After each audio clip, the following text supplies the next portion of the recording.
Hey, okay, so this is Lift B. We already did A together. So this is the second one in the group. You need a step, like a higher step, dumbbells, and then at the end you'll need like the cable machine. So the first one is your lateral step up.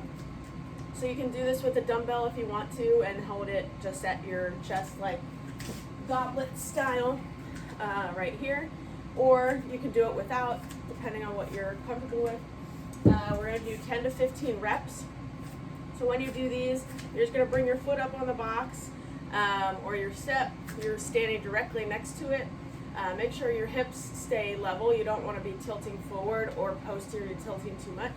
So keep the hips in that level position. You're going to drive through your foot that's on the box. So think about driving through your heel. As you push up, you're going to balance at the top with your knee at a 90-degree angle. And then you're going to come back down. When you come down slow. Tap and then drive through your heel. Come up and then come back down under control. So it's up strong, down slow. And you're doing 10 to 15 reps on one side, and then you'll do 10 to 15 reps on the other side. Again, making sure the whole way up, the whole way down, your hips are staying level. Slight brace of your core.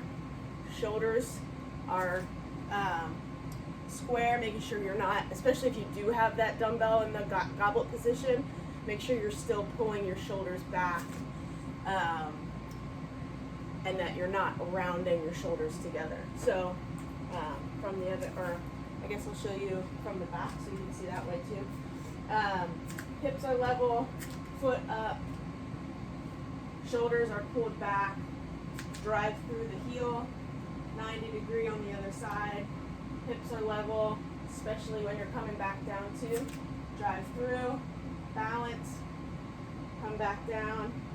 Making sure that your knee stays pointing over your toes and it doesn't cave or drop in. Okay, so that's exercise number one. Number two, you're going to match that with an overhead press.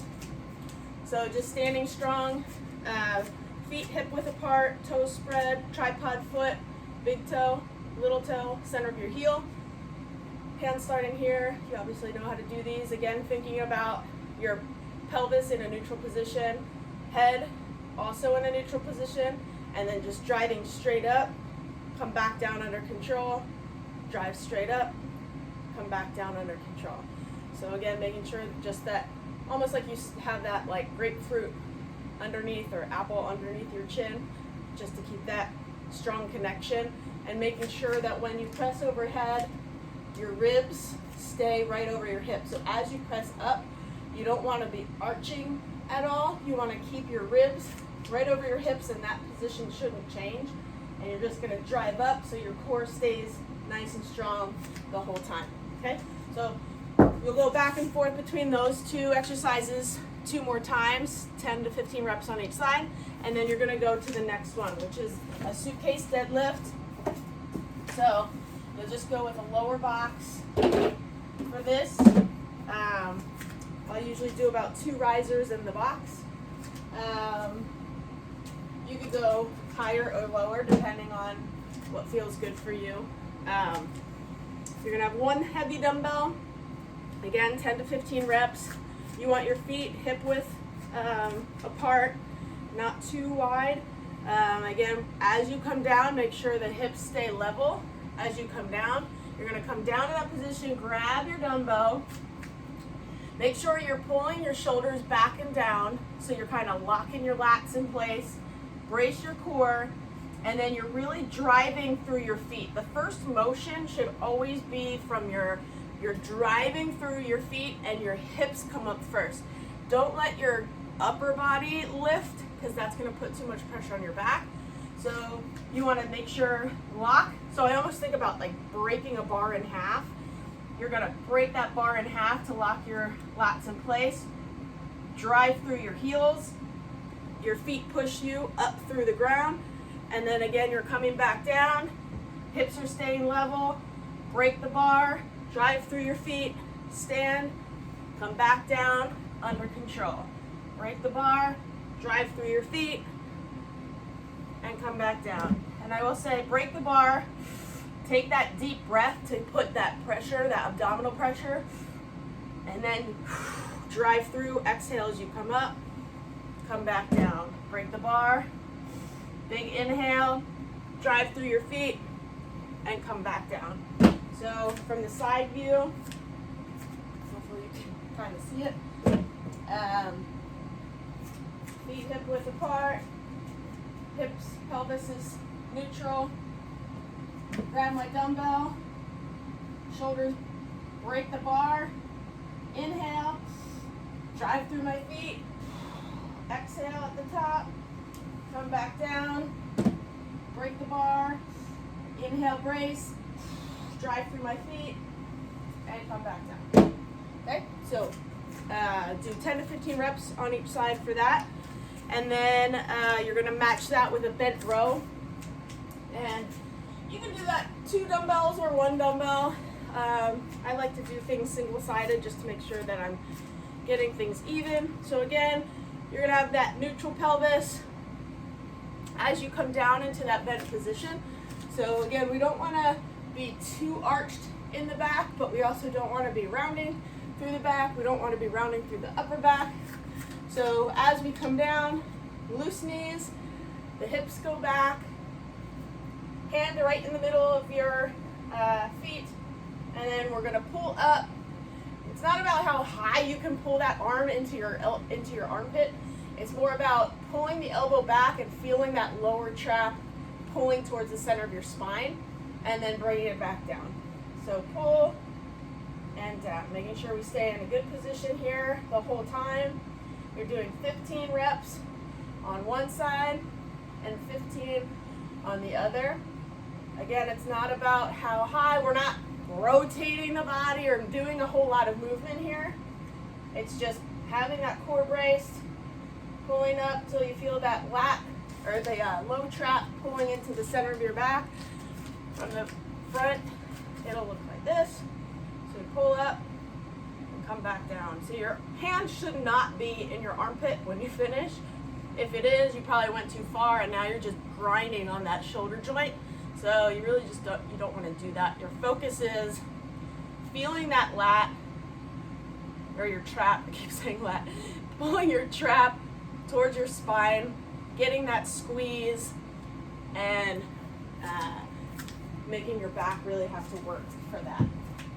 Okay, so once you do that, go back and forth 2 to 3 more rounds of that, and then you're gonna go to the last 3 exercises, which is a lateral lunge. First, so we'll get this stuff out of the way. And for the lateral lunge, you can, again, use a dumbbell or not, or whatever you want to do. You're going to do all reps to one side and then all reps to the other. So, again, if you have your goblet, shoulders are pulled back.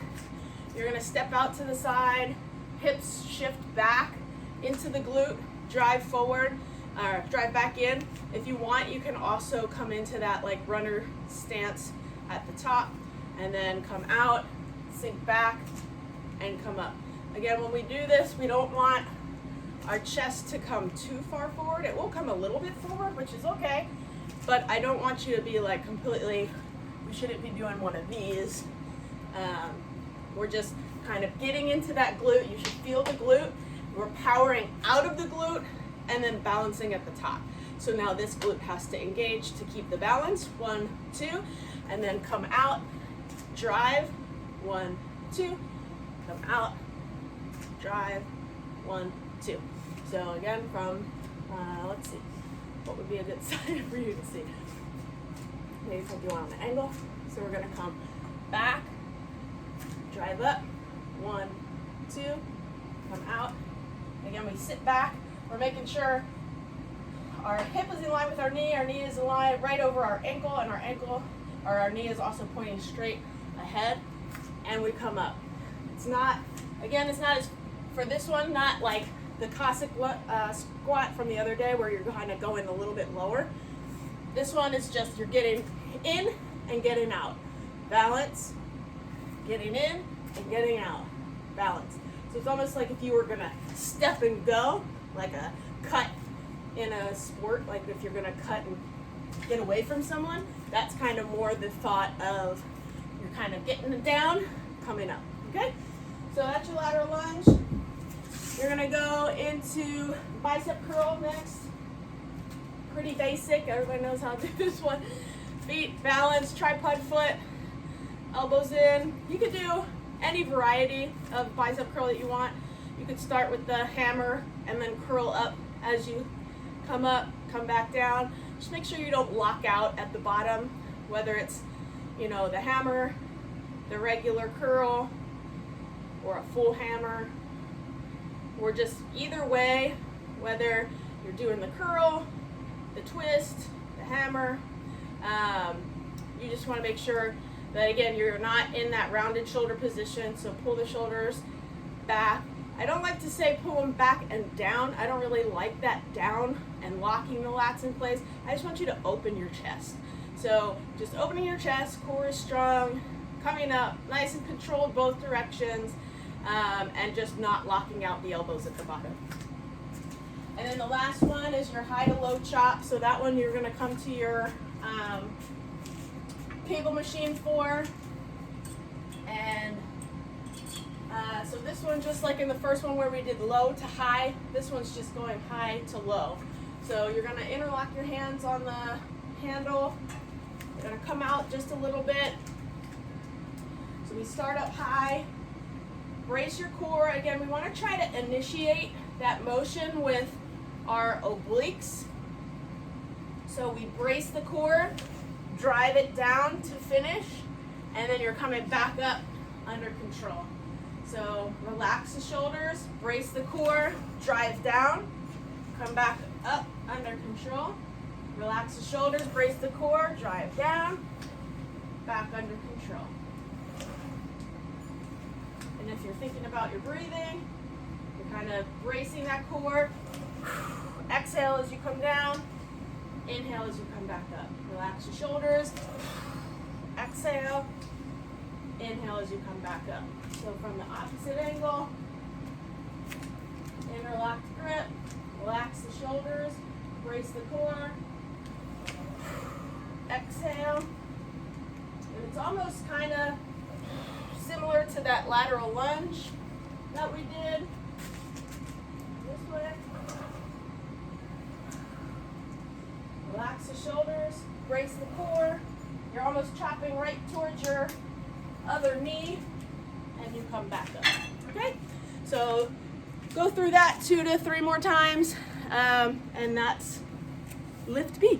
Enjoy!